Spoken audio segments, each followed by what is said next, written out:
Israel has blown up the Middle East, blown it up. It's just like they're remaking the Middle East. They're taking that's what they said they do. Netanyahu vowed to do this, and he's done it. So many of these countries are out of commission now. And now Iran is a fucking next target of this guy, this madman. And we're in his pocket. We have no apparent say in what he's going to do. Netanyahu. Yes, and AIPAC and all the Israeli mechanism that operates in the United States. Our vote, our Congress means nothing. Netanyahu comes and addresses them 3 times. They stand up like dogs, clapping for everything he says, like dogs.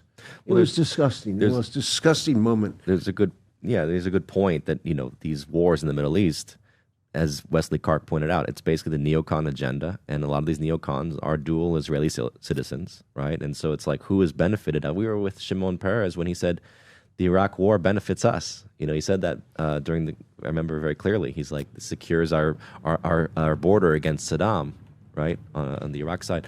The wars are all, it's as Jeffrey Sachs pointed out, this is all Israel's policy with the Middle East. It's almost like we've basically said, okay, whatever Israel wants in the Middle East, we'll do, up and including the Syria thing, which I'm curious your position. But in the series, we get into this, how much, as we know, we supported creating these Al-Qaeda in Iraq and ISIS groups, right? Jihadists, which we did in Afghanistan, by the way, in the 80s. And we've done it in Libya against Gaddafi, which was insane, right? And we did the same thing now with Syria, where, again, another terrorist group is now in charge. I mean, it's pretty wild to understand that we've been fomenting these jihads against, going back to the days of Nasser, by the way. Actually, there's a long history. I think Devil's Crusade is a good book on the topic about CIA sponsorship of Muslim Brotherhood types and others against any nationalist, any Arab nationalist, and who does that ultimately benefit? Unfortunately, is Israel, because Israel hated Nasser, right? An Arab nationalist. It's not from the American perspective. Why do you think they're us. able to do that? Why do you think they're able to do that? Because the part about the dual citizenship, when you ask somebody who is pro-Israel Zionist, they'll say the reason why we have the dual citizenship is because when Israel became a country, they want a lot of Americans to go back, but they didn't want to give up their U.S. citizenship, so they made it where you could have dual citizenship. So that's the argument for that, they'll say, right? We have dual citizenship with France. I mean, I don't think there's an issue with dual citizenship. The problem is that the loyalty that we find tends to be a Zionist approach. And Israel itself is not, to me, it's like I don't say there's anything issue with Israel's existence, but the Zionist position is oftentimes greater Israel. But what I want to ask you is extreme. What? Because in order to be able to do that, okay, so you're in a space where the controversy came out about Harvey, right, in Hollywood, Harvey Weinstein, and for the longest time you saw pictures of Michelle Obama. Harvey Weinstein is such a I don't know if you have this clip or not, Rob. It's such a wonderful. Beacon of, I mean, she would use some words that you talk about a Billy Graham type, right? Is that the one, Rob? Can you play this clip? Go back and play the clip. Harvey Weinstein for organizing this amazing day. Harvey. Lori, a little bit, Rob. This is possible because of Harvey. He is a wonderful human being, wonderful, good friend, and just a powerhouse. And the fact that he his team took the time to make this happen for all of you should say something, about me. Or you see this, right? You see Oprah. You see all these guys in Hollywood. Hillary. Yeah. All of these guys that would say stuff about Harvey Weinstein. Well, what a freaking great guy, and then all of a sudden. Why are people saying all this stuff? What control does he have over everybody? You want a job in Hollywood? You want a job in this? You got to go, no. And then disruption shows up. Oh, shit. Now everybody wants to throw him under the bus. What happened to those 30 years you said nothing about? Sure. What happened? Because he had power and control. So this is where I'm going with it. He had leverage. The leverage was, if you want a job, you got to do X, Y, Z for me, and I'm a boss, okay? I'm not in the world. I've read about it just like what everybody else has read about.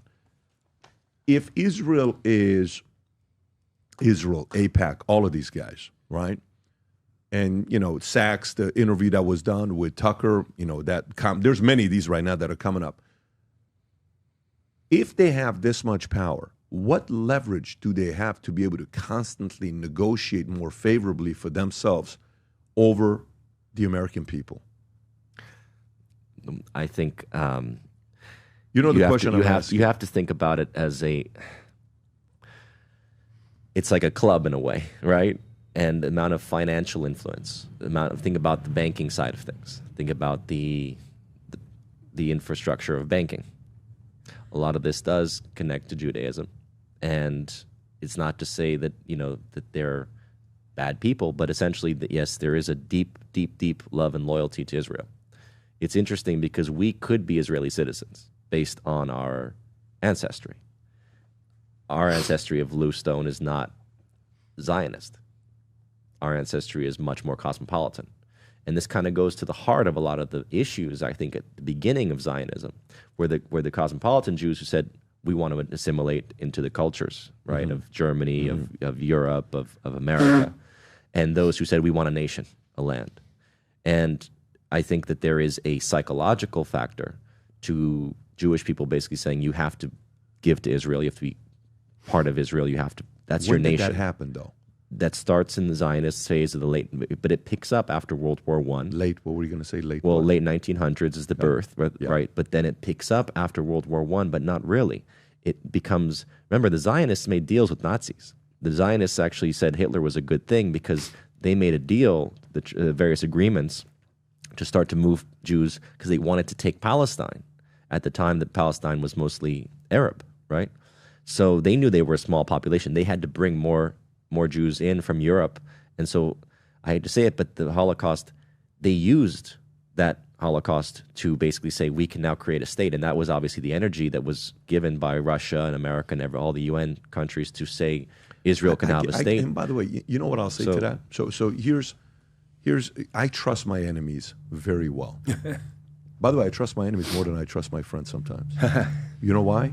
Because what does your enemy think about next movie coming up? I don't know the competitive space. I'm assuming there's competition with Your Name and all these other guys that are making movies, right?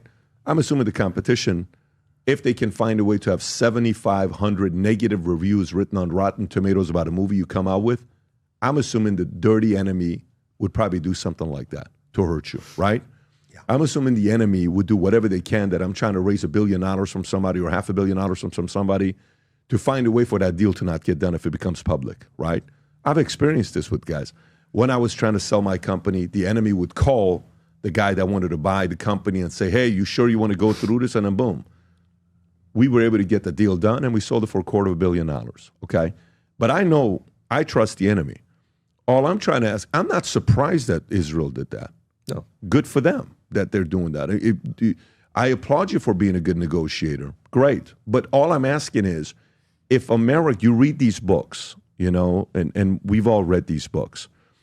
When you go through the book, the question I want to ask is, what leverage do they have for America to continue to cave when negotiating? We also want this, and that, and this. Okay. That's not how negotiation works. Like earlier we're talking about when you're signing a talent, right? Hey, I want 6 massages a day. I want my gym to be here. I want that. I want this. No. At some point, we're not doing that.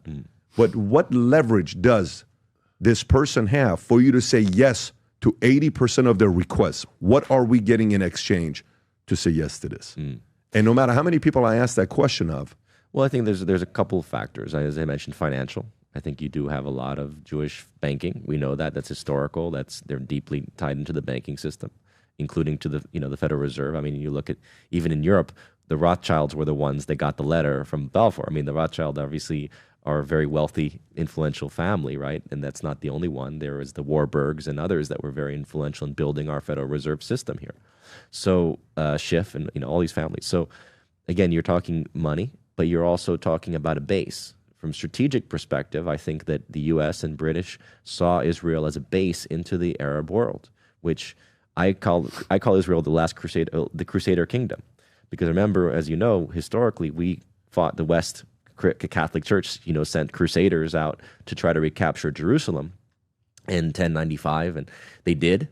And then they got kicked out a couple hundred years later, right? But they never forgave that. So I think that the Catholics and the West psychologically and militarily and historically actually see Israel as the Crusader kingdom that gives them a foothold into the Middle East. So this is a 1,000-year war, and that's actually also how a lot of the Arabs see it, which is why people get caught up on the Jewish thing, and they miss the point of the Arabs looking at it as the West trying to have a Crusader kingdom called Israel in the Middle East. And as we know, most of the Jews that are there are from Europe, right? They're from, whether they're Khazarian or whatnot, so they're not from that land. At least maybe they were thousands of years ago, maybe they weren't. But the point is that this is an issue in the psychology of the Arab world, the Crusades coming back to haunt them. I think that's a big issue, and people don't look at it that way because they think of it as Jewish versus Muslim, and I think it's much deeper because, as you know, the Jews and Muslims have gotten along. The Jews used to go to the Muslim countries when they were persecuted by the Catholics. When they were persecuted in Spain, the Jews and Muslims both were persecuted in Spain and kicked out, right, by Ferdinand and Isabel in 1495, right, when 1492, when Columbus was sailing, and they kicked the Jews and the Muslims out of Spain at that time. They kicked them out of, as you know, across Europe. Many times they purged them. They would go to Muslim countries, Jews would. And they all lived together side by side in Palestine and obviously in Turkey and other countries. So it wasn't a Jewish-Muslim thing. I think this is a West versus East thing, very much. I don't know if I disagree with that. Bravo. But I think the question I ask is the leverage. What leverage should it have? Is it just money? Well, is it really just money? What about that? AIPAC? You mentioned AIPAC. But even if you go with that, right, and you look at how much AIPAC gives, for example, okay. And again, I'm just playing devil's advocate here to get to the bottom of the You always argument. do. Yeah, and I enjoy that. I think that's the right way to be. But think about Elon Musk, right? Okay. So how much did AIPAC give total contribution 2024? Can you pull that up, Rob? I actually don't know the number. Total, this is what does that according say? to Open Secrets. So pro-Israel, is this AIPAC? 2 Republicans, they gave 2.2 million. 2 Democrats, they gave 2.2 million. Okay. So a total of 4.4 million, and they gave it to pro-Israel PAC candidates. So they give $29,000 more to Republicans than Democrats. Not a big difference. But can you tell me, look up total how much money AIPAC gave to everybody last year. Total money AIPAC gave, okay, in 2024. In 2024. Yeah, just typing in 2024. I actually just want to know, I guess you pulled the first one out. It's the same number? Mm-hmm. Really? So the number is how much? Okay, they gave $2.4 million in lobbying. The amount of contribution they got was $43 million. Okay, that's AIPAC. By the way, I thought the number was in the billions. So $43 million. Can you go type in how much Elon Musk gave Donald Trump to a PAC? Does this include the PAC expenditures, or is PAC excluded from that? So watch this. Elon Musk spends $277 million Right. to back Trump and Republican candidates. Realistically, one could say that's 50 times more, right? 55 times more. So again, for me, I really want to know. You're ignoring the concept of influence and how long the AIPAC has been around. I don't think it's the right number you're pulling up, because I think, Rob, they spent on PACs $25 million to get rid of Bowman. So that's why I don't think that's the right number. And they type in how much did AIPAC spend to get rid of Bowman. Can you just Google that? Go for it. Well, there you these go. PACs private? I mean, we don't know the numbers on the PACs. Well, the NGOs are the ones that we don't know who the contributors are, right? The NGOs which, okay, there it is, that one right there. AIPAC has spent over $100 million on 2024 elections. That's the number I want to see. So very bad sign for democracy. AIPAC has spent over $100 million. AIPAC billionaire-funded Super PAC has helped defeat 2 of the most vocal opponents of Israel, which one of them was, Jamal Bowman. And they spent a lot of money to get rid of that guy. How much was it to get rid of him? Can you pull up that number? I don't know why I think it was $25 million. Could have been a little bit more than that. But the reason why I'm making this argument is I'm making the argument to say some may not say anything about Elon because maybe Elon is supporting what you support, right? It's like, okay, hey, great. And by the way, I'm pro-Elon. I like what Elon is doing. But all I'm trying to say is, I get the frustration with the Israeli. I lived in Iran, so I have my own story with Muslims. I saw what that was like, and I witnessed it every day. 11 years. I went to Germany, lived at a refugee camp. There's a lot of Muslims there, a lot of them, Pakistani, Afghanis, a lot of them. Okay, I saw what happened there. I've had an insurance company I built from 0 to 60,000 agents. We have a lot of Muslims in the company. Guess what? Phenomenal experience. I had the experience there. So, but it's not 100% across the board with everybody, right? America's 13% black. Our agency was 24% black. America's 24% Hispanic. Our agency was 51% Hispanic. When we built the insurance agency, and I got a chance to watch these guys because we're in 50 states. But sometimes, you know, it can go in a direction where I just want to know, what is their leverage? Is the leverage holding people hostage?